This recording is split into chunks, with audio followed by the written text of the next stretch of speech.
revelação da palavra de Deus sobre a nossa vida produz em nós uma mudança, produz em nós uma transformação. E essa transformação que é gerada em nossa vida nos faz experimentar o melhor de Deus. Quem disse isso, pastor? O apóstolo Paulo. No capítulo 12, o verso 2, quando ele escreve aos Romanos, ele diz, olha o que ele diz: não vos conformeis com este, mas transformai-vos pela renovação da sua. Irmãos, o evangelho não começa na roupa que vestimos. O evangelho não começa no cabelo que nós cortamos ou deixamos de cortar. O evangelho não começa nas línguas estranhas que nós falamos. O evangelho começa na nossa. Se não transformou aqui, pode transformar tudo aqui, que não é. Agora, uma vez que transformou a mente, alguns dos seus antigos comportamentos terão que ser mudados. E isso vai acontecer natural. Ninguém vai precisar forçar. Ninguém vai precisar exigir de você. Transformou a mente, alguns dos seus comportamentos terão que ser transformados. Por isso, nessa noite, eu quero, em nome de Jesus Cristo, começar essa série de mensagens sobre o poder da graça. Porque a graça de Deus foi manifesta para nós não como jugo, mas como presente. A palavra graça do original, do grego, ela tem o sentido de amor incondicional. Ela tem o sentido de dom gratuito, favor concedido a alguém, generosidade incondicional. E deixa eu te dar uma palavra aqui em nome de Jesus: ninguém pode oferecer graça a outra pessoa. Eu estou cansado, irmão, dessa hipocrisia chamada de amor das redes sociais. Estou cansado dessa mentira. Nos posts nós conseguimos ser bom. Em posts nós conseguimos ser bom. Ah, tem que amar, tem que suportar, tem que... Ninguém de nós consegue demonstrar para o próximo que só o Senhor Jesus Cristo demonstrou por nós. Olha para mim e diga: isso é graça. Porque o amor do próximo nós conquistamos dando amor. Isso é lei da troca, irmão, não existe. Isso é lei da troca. Só conquistamos o amor do próximo dando. Agora Jesus Cristo não. Por isso que o nome é charis, do grego graça. Por quê? Porque Ele não esperou de nós nada em troca. Quantos estão me entendendo? Se tiver difícil eu repito.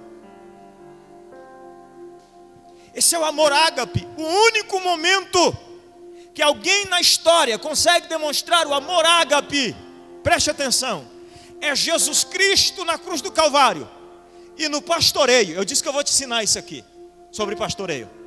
Porque Jesus chama Pedro depois de uma pesca frustrada, a noite inteira sem pescar nada.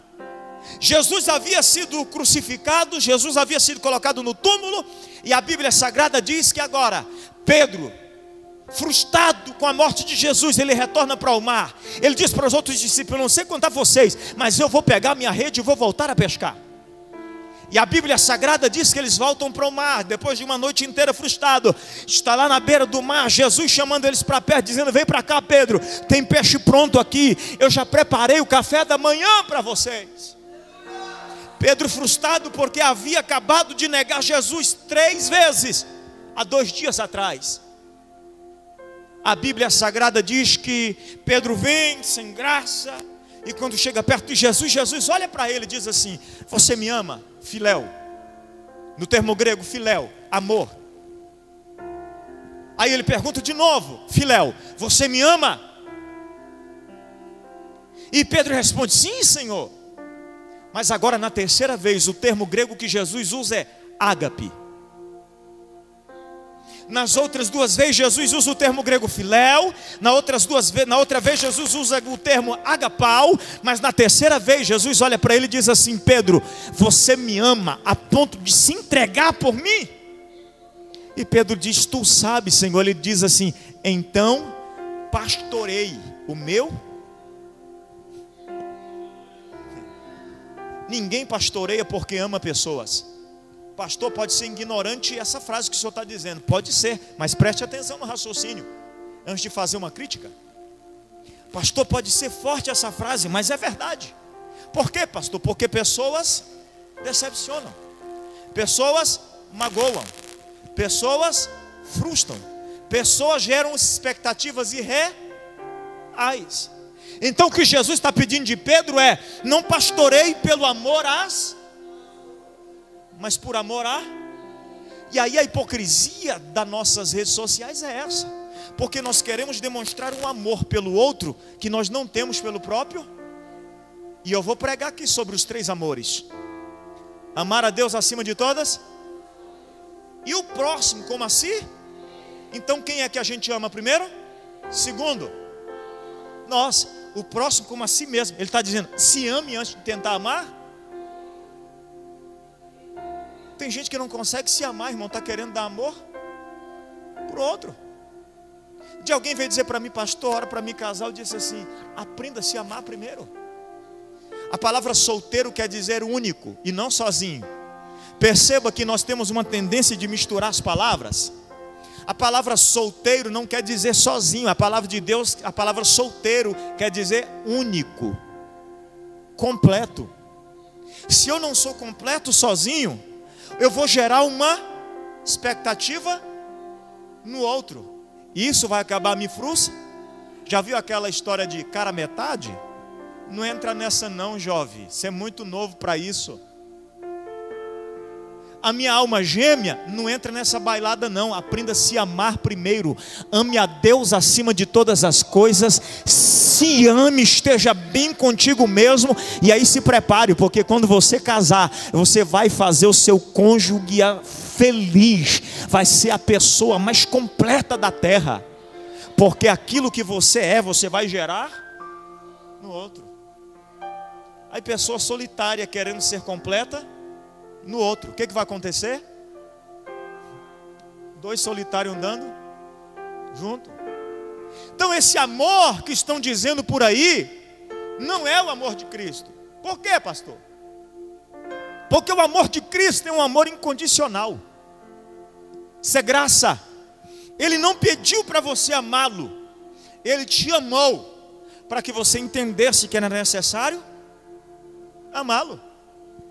Ele morreu por você, para que você tivesse a oportunidade de fazer alguma coisa por Ele.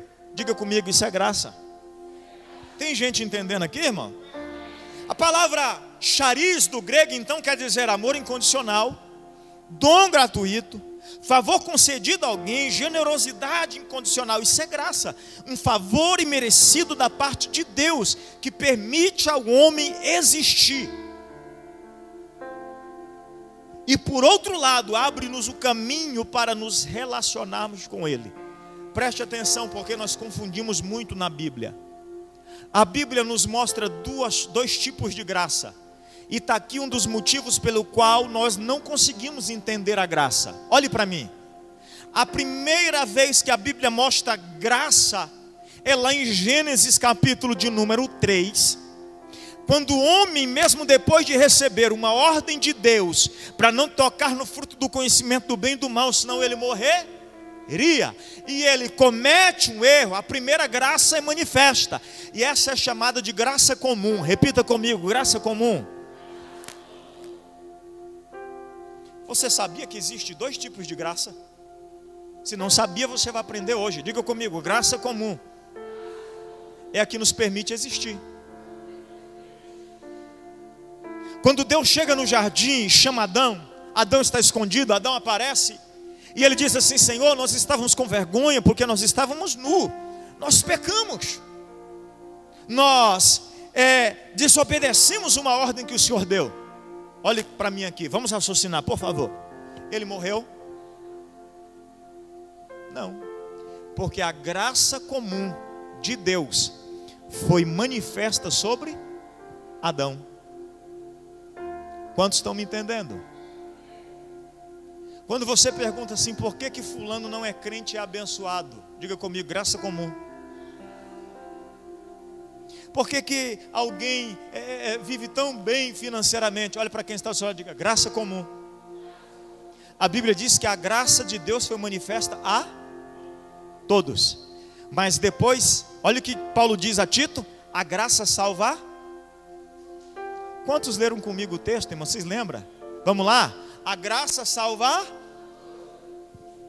Diga comigo: segunda graça. Graça especial ou salvadora.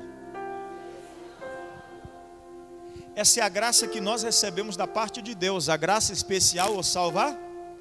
A graça comum, todos que estão debaixo da terra, preste atenção nisso, estão debaixo dela. Se alguém vive, se alguém anda, se alguém come, se alguém bebe, se alguém trabalha, se alguém tem uma família, se alguém anda de carro ou de bicicleta, se alguém anda de moto ou de a pé, olhe para mim, graça comum. Mas a graça salvadora e a graça especial, ela é dada para aqueles que aceitam o presente de Deus para nós. Tem uma frase que diz assim: o melhor de Deus está por vir. Diga para quem está perto de você, diga: o melhor de Deus já veio. Foi quando Jesus se manifestou na cruz. E na cruz do Calvário, quando Jesus se manifestou, Ele manifestou a graça, o amor. Olha para mim, verdadeiro amor. Diga: verdadeiro amor. É o amor ágape, chama-se ágape, quer dizer sacrificial, amor sacrificial, amor que está disposto a se sacrificar pelo. Quando o amor ágape foi demonstrado na cruz do Calvário, através da graça salvadora, olhe bem para você entender, nós recebemos algo especial. Como é que é o nome da graça aqui? Grave aí, irmão, anote para você não esquecer. Diga: graça especial ou graça salvadora, que é diferente da graça comum. A graça comum nos deixa existir, mas a graça especial e salvadora nos faz ser filhos. Essa história de que todo mundo é filho de Deus não é bíblico. Você quer ver? Eu posso te provar? Deixa eu ler um texto antes aqui, só para mim te explicar a graça comum, e aí depois eu vou mostrar para você graça salvadora. Mateus capítulo 7, eu vou ler aqui porque já tenho anotado, porque o tempo não dá mais.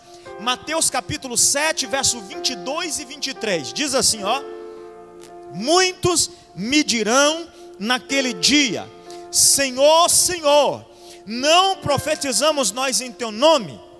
Em teu nome não expulsamos demônio? E não realizamos muitos milagres? Então eu lhes direi claramente: nunca os conheci. Afastem-se de mim, vocês que praticam. Diga comigo: graça comum. Os caras nesse texto aqui, irmão, operam maravilhas. Os caras desse texto aqui oram por enfermo, enfermo é. Os caras desse texto aqui falam em línguas. Mas naquele dia, o Senhor Jesus olha para eles e diz: afastai-vos, vós que praticam o mal, iniquidade, pecado. Você está entendendo? Alguém me perguntou um dia: pastor, como que esses caras continuam em cima do altar? Olha para mim, graça comum. Esses homens continuam pregando, esses homens continuam fazendo sucesso, esses homens continuam atraindo multidão, esses homens continuam arrastando pessoas de um lado para o outro. Por quê, pastor? Porque a graça comum de Deus se revelou para todos. Pastor, onde é que vai ser o diferencial? O diferencial da graça comum para a graça especial só vai acontecer no dia em que Deus se revelar para justificar os santos dos pecadores. Quantos estão me entendendo?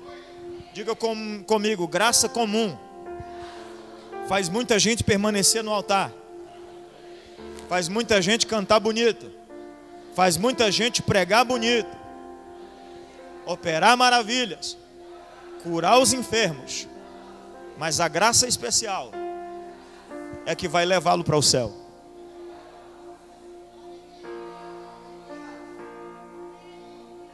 Eu tenho dito que eu prefiro pastorear uma igreja com 10 membros do que uma igreja com 200 membros.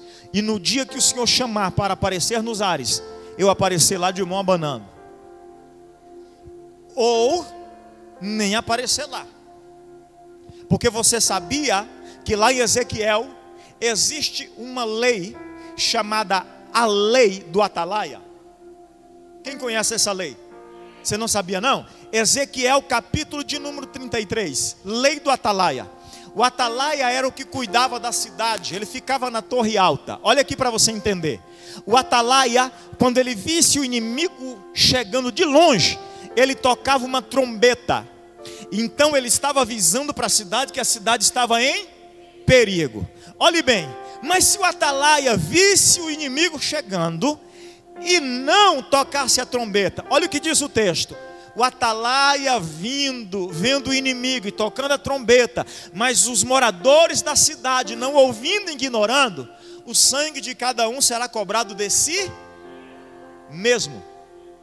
Mas quando o atalaia vir o inimigo vindo e não tocar a trombeta, o sangue da cidade vai ser requerido de quem?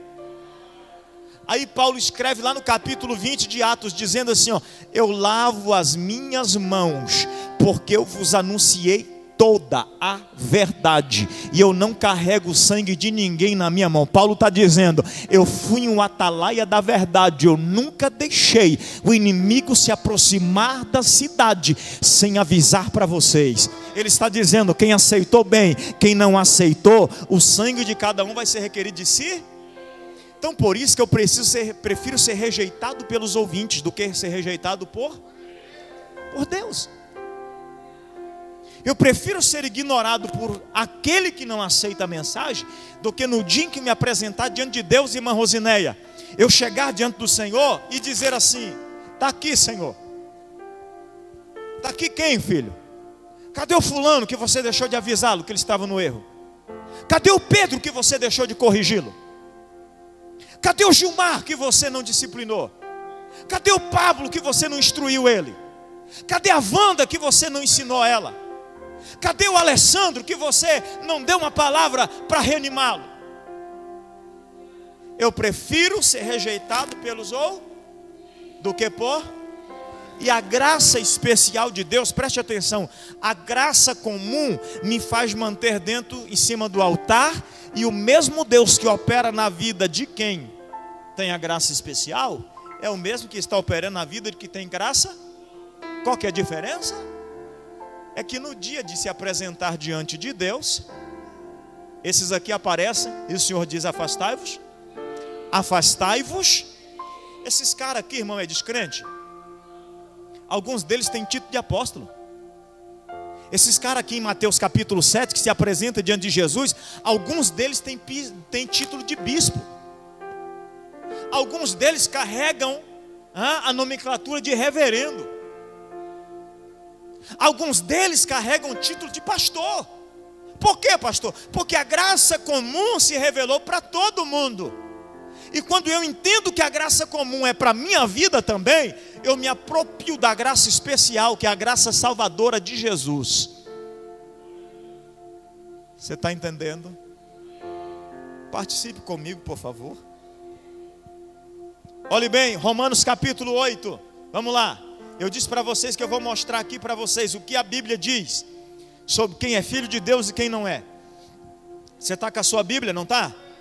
Então tá bom, verso 14 diz: porque todos que são guiados pelo Espírito de Deus são filhos. Porque todos que são guiados pelo Espírito de Deus são filhos. Pois vocês não receberam o Espírito que os escravize para novamente temerem, mas receberam o Espírito que os torna filhos por adoção, por meio do qual clamamos, Abba, Pai. Mas o verso de número 12 diz: portanto, irmãos, estamos em dívida, não para com a carne, para vivermos sujeitos a ela. Pois se vocês viverem de acordo com a carne, morrerão. Se viver de acordo com a carne, faz o quê? Morre. Mas se viver de acordo com o Espírito, olhe bem, mas se pelo Espírito fizerem morrer os atos do corpo, viver. Diga comigo assim: segundo a carne, morte. Segundo o Espírito, vida. Diga: graça comum gera morte. Graça especial gera vida. Graça comum me faz continuar existindo, enquanto a graça especial me fará existir. Por isso que Paulo disse assim, ninguém entende esse verso aqui, mas preste atenção, está baseado nisso aqui. Paulo diz assim, ó: o que para mim era perca se tornou ganho. Por quê? Porque para mim viver é e morrer. Quem é que morre ganhando? Aqueles que recebem a graça, porque na graça especial eu morro para mim e começo a viver para. Eu falei hoje, irmãos, numa postagem que eu fiz, é impossível um homem ser guiado pelo Espírito Santo e ele continuar vivendo para si mesmo. Porque a graça especial e salvadora do Senhor Jesus Cristo me torna dependente. Dependente de quem? Do Espírito. Quem é guiado pelo Espírito Santo é filho de...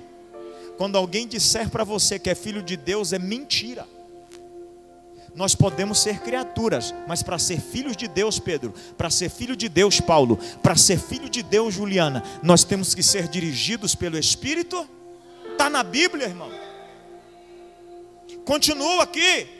Razões porque a graça comum prevalece, pastor. Porque nós podemos ficar igual a Asaf. Quem lembra do Salmo 78? Quem lembra? Asaf lá no Salmo 78 está injuriado. Ele entra para dentro do templo e diz: Senhor, eu não aceito. Os ímpios prosperam, os ímpios estão sendo abençoados, os ímpios recebem a bênção, e nós? Aí ele para no verso de número 12 até o 16. Aí no 16 ele entra dizendo assim, ó: então entrei no templo e entendi que eles já viveram e nós ainda viveremos. Quem não entendeu não vai glorificar, mas quem já entendeu glorifica nesta noite em nome de Jesus Cristo. Só há uma forma de nós vivermos: morrendo.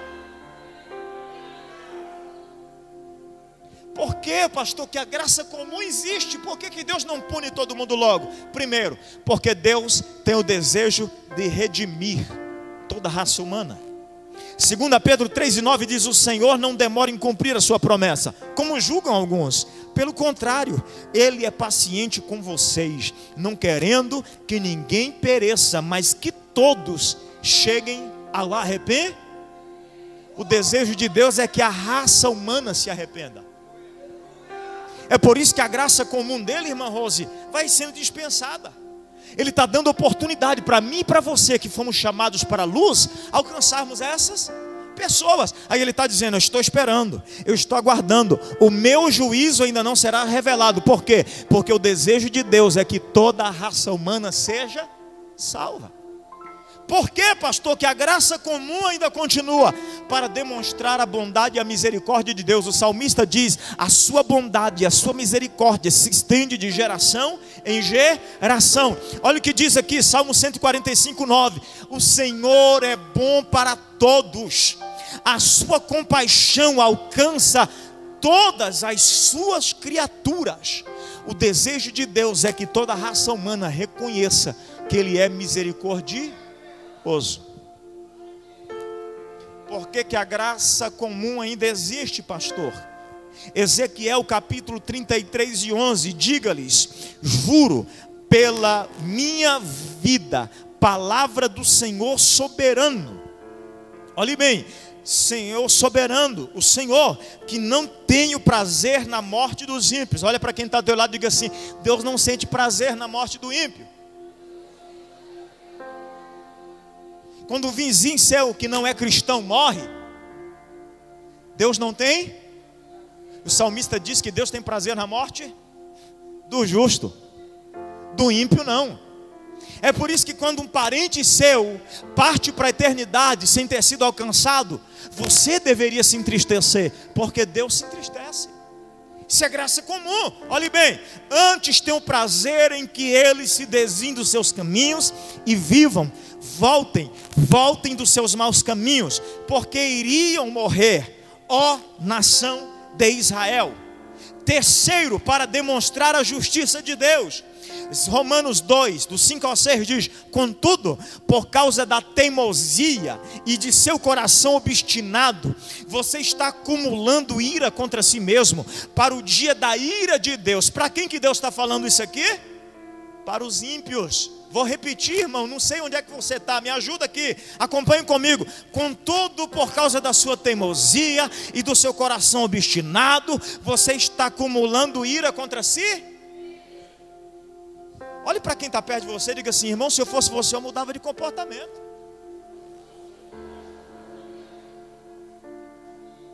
Porque tem gente que permanece dentro da igreja com o coração endurecido, rejeitando tudo, não aceitando nada. E ele acha que está tudo certo, sabe por quê? Porque Deus ainda não trouxe juízo. Olha para mim, isso se chama graça comum.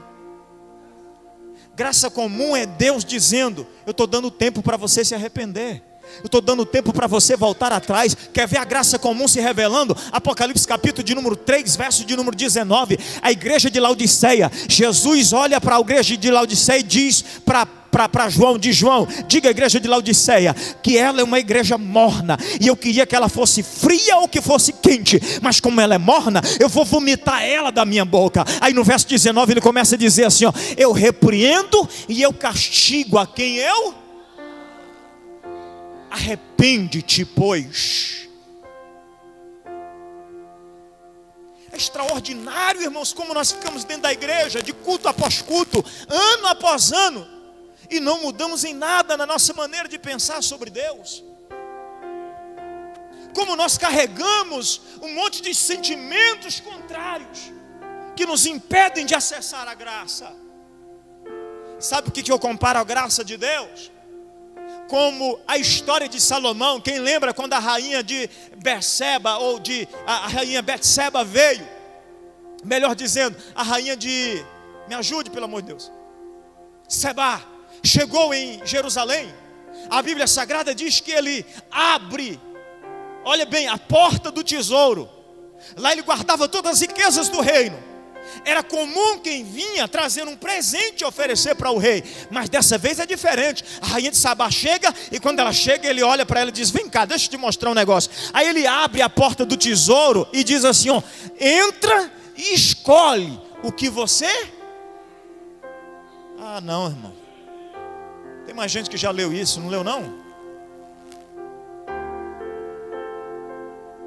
A graça de Deus manifesta a nós é isso. É o Senhor abrindo a porta do presente, do tesouro, e dizendo para mim e para você: entra e usa os recursos que você quiser. Mas por que nós não acessamos esses recursos da parte de Deus? Vou te mostrar agora. Eu quero, em nome de Jesus Cristo, tentar encerrar dentro desse tempo. O que é a graça especial de Deus? Romanos 6,14. Pois o pecado não os dominará, porque vocês não estão debaixo da lei, mas debaixo da... Eu vou esperar vocês se ligar aqui. Quantos estão comigo aqui? Deixa eu dizer para você aqui. Vai ser impossível você conseguir procurar o texto aí, porque eu vou citar e já vou ler. Então só marca, porque aí você consegue me acompanhar aqui. Posso continuar? Olhe bem, Atos capítulo 10, versos 34 e 35. Então Pedro começou a falar: agora percebo verdadeiramente que Deus não trata as pessoas com parcialidade, mas de todas as nações aceita todo aquele que o teme e que faz o que é certo, justo. Olha aqui para mim, irmão. Quem é que Deus aceita? Quem levanta a mão e vem na frente da igreja? Você percebe que nós criamos uma crença limitadora? Já teve membro que chegou aqui nessa igreja e disse: o pastor não convida ninguém para aceitar Jesus aqui. Ô, irmão, se aceita Jesus é aqui, ó. Aqui na cabeça, na mente. Aí a gente faz toda aquela demagogia: 10 almas para o Senhor, vem mais um, traga mais um que está do teu lado aí, 12, 14, já somou 15. É hipocrisia.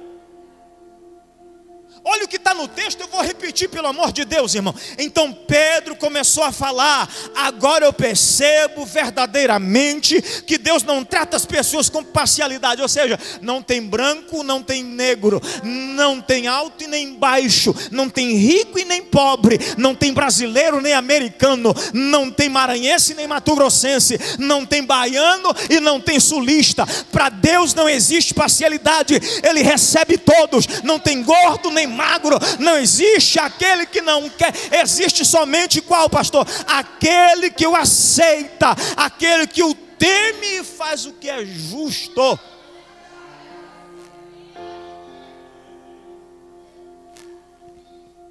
Há um tempo atrás eu falei, eu choquei muita gente aqui, irmãos.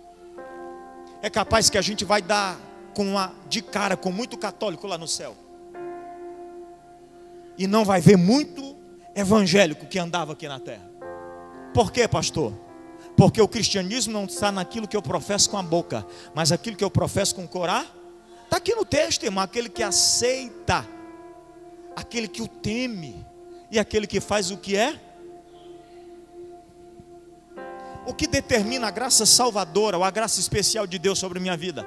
Temer e fazer justo, andar de forma justa. Você pode cantar bonito, pode pregar bonito, falar em línguas estranhas, pular para cima, rodopiar, mas preste atenção: se você não teme a Deus e se você não pratica o que é justo, anota isso aí para você entender: a graça salvadora de Deus não se manifestou sobre a sua vida ainda. Eu preciso continuar, tem muita coisa aqui, irmãos, e esse relógio nosso é mais rápido que o de Sinop. Tito 3:5 diz assim: não por causa de atos de justiça por nós praticados, mas devido à sua misericórdia Ele nos salvou pelo lavar regenerador e renovador do Espírito Santo. Essa vai pegar. Diga comigo assim, ó, ou diga para quem está do seu lado assim: se até hoje, se você não se preocupava com a ação do Espírito Santo na sua vida, comece a se preocupar. Por quê? No texto diz que nós somos salvos por quê, irmão? Lavar, regenerar, dor de quem? Do Espírito. A Bíblia diz que o Espírito Santo convence o homem do pecado, da justiça e do juízo. E sem essa ação do Espírito Santo é impossível nós declararmos que nós iremos morar no céu. Diga para quem está do seu lado assim: Deus está nos chamando para que nós possamos usufruir do poder da graça. Esse texto aniquila qualquer possibilidade de graça barata. Quer ver? Em nenhum lugar Paulo afirma que a graça é dada a todos os homens. Em Romanos 3:22 e Tito 2:11, a palavra todos certamente é encontrada, mas em cada caso ela é claramente limitada pela referência ao contexto imediato. Olha o que vem no verso de número 12 de Tito, capítulo de número 2. Diz assim, eu vou ler o 11: porque a graça de Deus se manifestou salvadora a todos os homens. Verso 12: ela nos ensina a renunciar à impiedade, ela nos ensina a renunciar às paixões mundanas, ela nos ensina a viver de maneira sensata, ela nos ensina a viver de maneira justa, ela nos ensina a viver de maneira piedosa nesta era presente. Olha, enquanto aguardamos a bendita esperança, a gloriosa manifestação do nosso grande Deus e Salvador, Jesus Cristo, Ele se entregou por nós a fim de nos redimir, de nos remir de toda maldade e purificar para si mesmo um povo particularmente seu, dedicado à prática de boas obras. Então essa graça salvadora se manifestou a todos quem? A todos que o texto posterior aqui diz: aqueles que não se entregam a... Me ajuda aí, irmã Silvana, a irmã tem Bíblia? Impiedade, concupiscência mundana,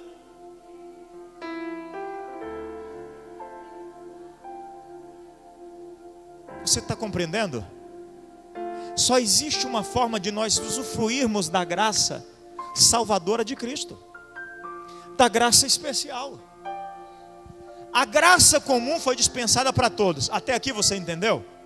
Agora a graça especial, pastor, é para quem? Vou ler de novo, acho que vocês não entenderam. Ele nos ensina a renunciar à impiedade, às paixões mundanas, a viver de maneira sensata, justa e piedosa nessa era presente. A graça salvadora e especial de Cristo nos ensina a viver assim. O que os ímpios praticam, eu não. O que os ímpios têm como normal, para mim não é. Por quê? Está no final do texto. Olhe bem, o desejo dele, por isso ele se entregou por nós, a fim, primeiro, de nos remir de toda maldade, purificar para si um povo particularmente seu, dedicado à prática das boas obras.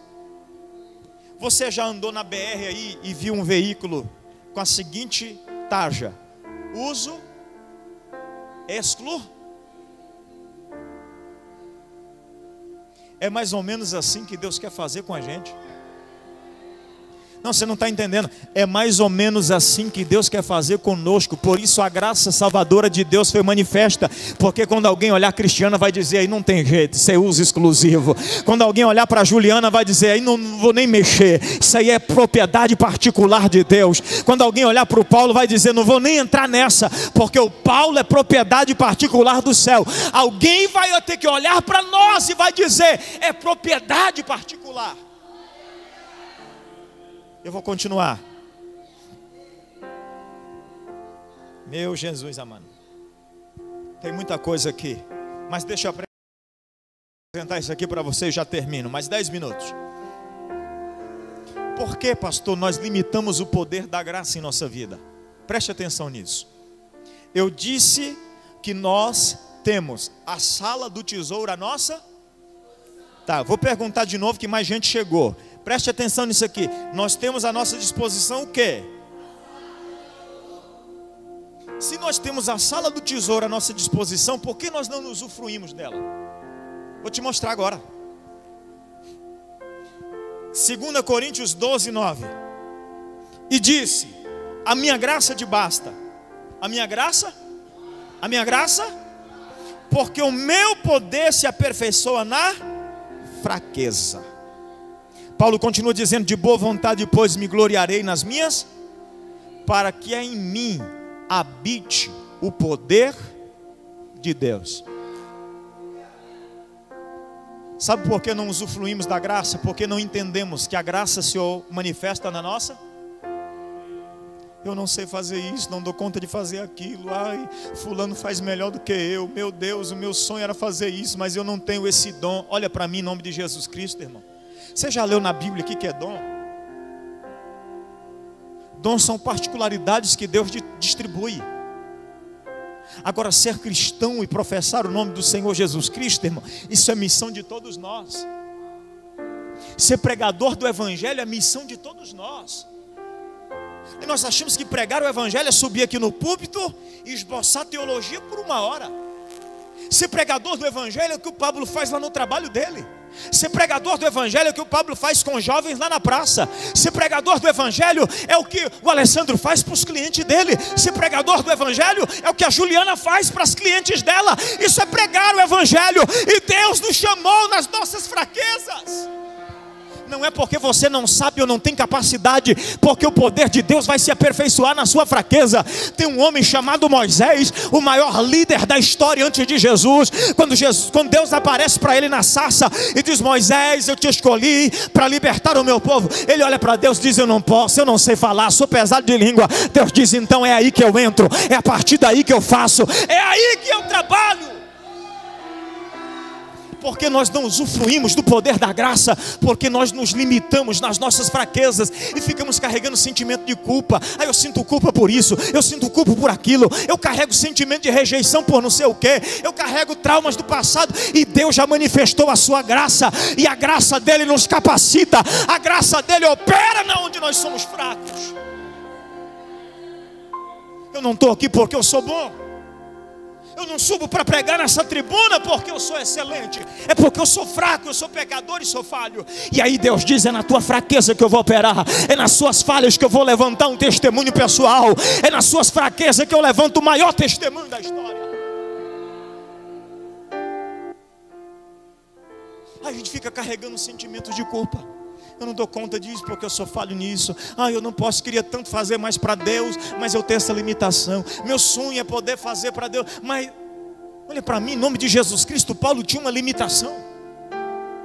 E sabe o que Deus diz para Paulo? Paulo, o meu poder se aperfeiçoa na sua. É por isso que a gente não usufrui da graça. A graça de Deus está manifesta. A graça de Deus está sobre a vida do Pablo e sobre a vida do Júnior. A graça de Deus está sobre a vida da Thalita e sobre a vida da Silvana. Mas quem é que vai acessar isso? Ela. Eles. Já foi mani? Quem está me entendendo, irmão? Tem mais gente aqui. Pastor, porque nós limitamos o poder da graça em nossa vida? Romanos 5, do 1 até o 2 diz: sendo pois justificados pela fé, temos paz com Deus, por nosso Senhor Jesus Cristo. Diga, temos paz com Deus, pelo nosso Senhor Jesus Cristo. Isso aqui é extraordinário, meu Deus do céu. Eu não sei se você está conseguindo entender, mas a graça de Deus é acessível para quem não carrega ou não deixa ser dominado pelas emoções. E se eu te ensinar nesta noite, irmão, que esse sentimento é um sentimento farisaico: eu não posso, eu não tenho condições, eu sou muito pecador para Deus me usar assim. Sabia que é um sentimento farisaico? Eu vou ministrar um estudo sobre os fariseus aqui. Você vai descobrir que uma das religiões que chega mais perto do nosso cristianismo é o farisaísmo. Eu li demais, irmão, e li 3, 4, 5, 6 vezes, porque eu não aceitava. Eu dizia: caramba, Jesus esculachou com os fariseus. E os fariseus é mais ou menos igual a gente.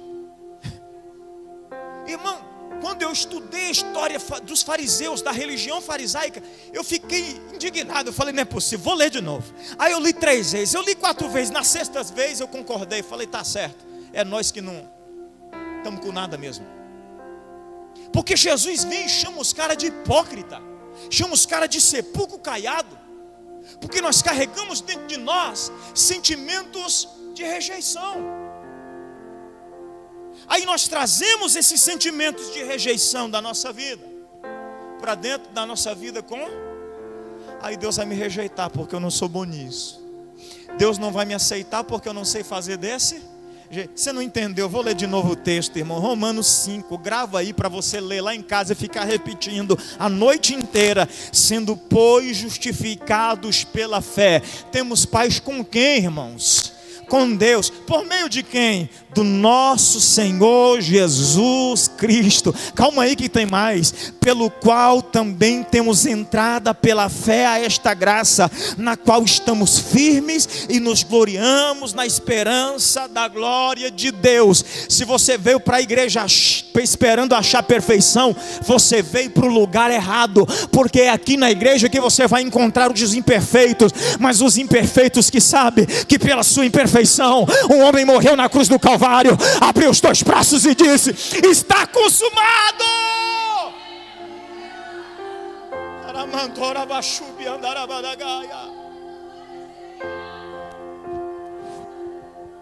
Não venha para cá esperando um pastor santo que você não vai achar. Você vai achar um pastor falho, mas que todo dia se levanta e diz: Jesus, obrigado pelo sacrifício. Eu me volto aos pés da cruz novamente. Eu me volto aos pés da cruz outra vez, porque eu dependo dela. A graça nos torna dependente. A graça me faz dependente. O dia que eu achar que eu não dependo mais de voltar na cruz e me reconciliar com Cristo todo dia, você já está perdido. Diga: temos paz com Deus. Temos paz com Deus. Olha para quem está ao teu lado, diga: aprenda a ter paz com Deus. Porque não é pelo que você fez, mas é pelo que Ele fez. Só que a gente carrega a religiosidade no DNA. A gente quer o mérito. Se eu oro muito, Deus me usa. Se eu oro pouco, Deus não me usa. Se Deus quiser te usar com pouca oração, Ele vai te usar. Mas se quiser te usar com muita oração, Ele vai te usar. Se Deus quiser te usar com muito jejum, Ele vai usar. Mas se for com pouco jejum, Ele vai te usar do mesmo jeito. Porque não é pelo que você é, e nem é pelo que você faz, mas é porque aquilo que Ele já fez. Agora preste atenção nisso. Pastor, o senhor está descartando a possibilidade da oração, do jejum, intimidade com Deus? Negativo. Você é amigo de quem? Você tem mais intimidade no falar, ou com quem você não tem intimidade nenhuma no falar? O que a oração e o jejum produz para a sua vida é intimidade. Agora, se ele decidir dizer assim, Juliano, eu não vou te usar não, e olhar para Carol e dizer, eu vou usar a Carol, não dá para reclamar de nada, porque nós não fizemos nada para merecer. Ixi, irmão, meu Deus, tem Bíblia demais aqui para pregar. 2 minutos. Romanos 6, 1 e 2. Nós vamos continuar. Que diremos, pois? Permaneceremos no pecado, para que a graça seja mais abundante? De modo nenhum. Nós que estamos mortos para o pecado, como viveremos ainda nele? Por que, pastor, nós vivemos limitações da graça de Deus? Vou perguntar de novo. Por que, pastor, nós vivemos limitações da graça de Deus? Porque nós vivemos na obstinação. Diga obstinação. Diga dureza do nosso coração. Porque quando nós viemos de lá para cá, se alguém não te ensinou, ensinou errado. Porque aqui eu ensino isso. Uma versão melhorada de você vai ter que surgir. Não sei se te ensinaram isso, mas para essa igreja eu ensino. Se você saiu de lá e veio para cá, uma versão melhorada de você vai ter que começar a surgir. Só que a dureza do nosso coração nos impede de viver, transformar. Por quê? Eu vou fazer uma live essa semana no Instagram. Quarta, quinta e sexta. Preste atenção. Quarta, quinta e sexta, pelo Instagram. Série chamada Transformação. Nesses 3 dias eu vou trabalhar os 3 alicerces da transformação. Quem lembra? Reconhecimento, aceitação e ação. Reconhecimento, aceitação e ação. Quem nunca reconhece os seus erros é um obstinado.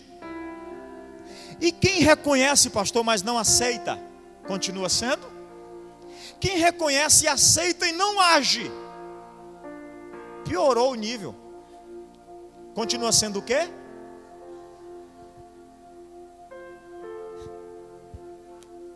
Gálatas 5, leia.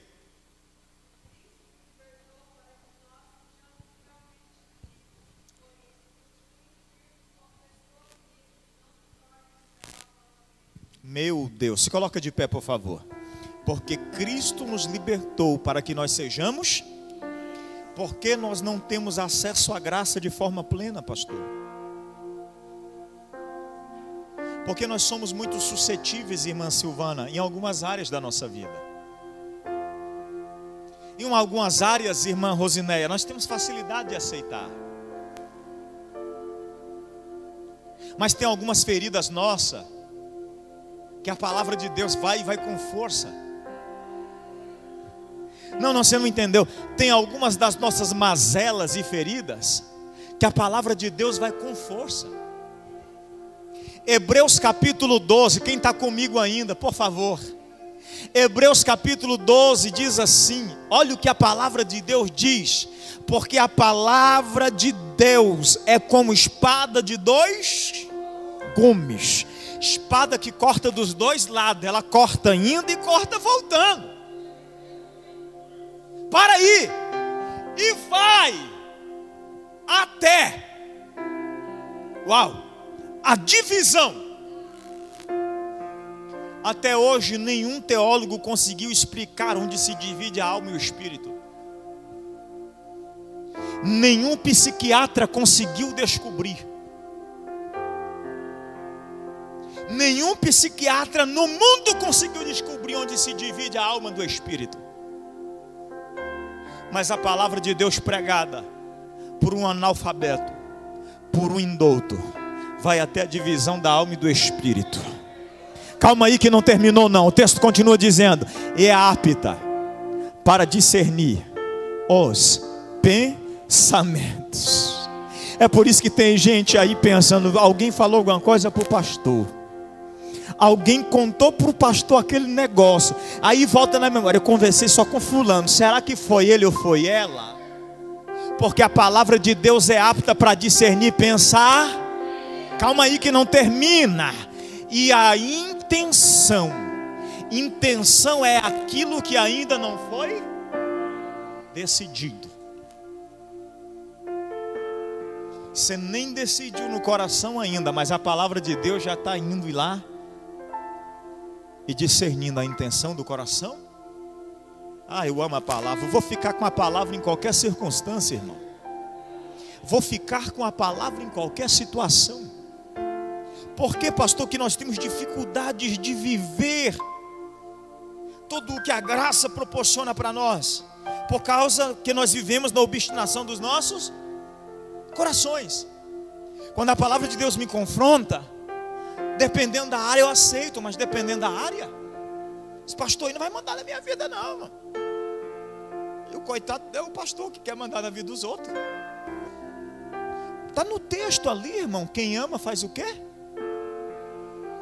Aqui, que a pastora dando: quem ama repreende e corrige. Porque que pai que não corrige o filho? E se não há correção, então ele é o quê? Bastardo, não filho. Só que a gente vem para a igreja querendo consolo e não confronto. O confronto vai tirar o melhor de você. Preste atenção nisso aqui. O confronto da palavra de Deus não é para te diminuir. O confronto da palavra de Deus é para extrair o melhor de você. João capítulo 1 verso 16, encerra agora: e todos nós recebemos da sua plenitude, com graça sobre graça. Não, você não entendeu. E todos nós recebemos da sua plenitude, com graça sobre graça. E todos nós recebemos da sua plenitude. Ah, não, irmão, isso aqui é tremendo. Com graça sobre graça. Olha para quem está do seu lado e diga assim: você já recebeu o melhor de Deus. O melhor de Deus não está por vir, já veio.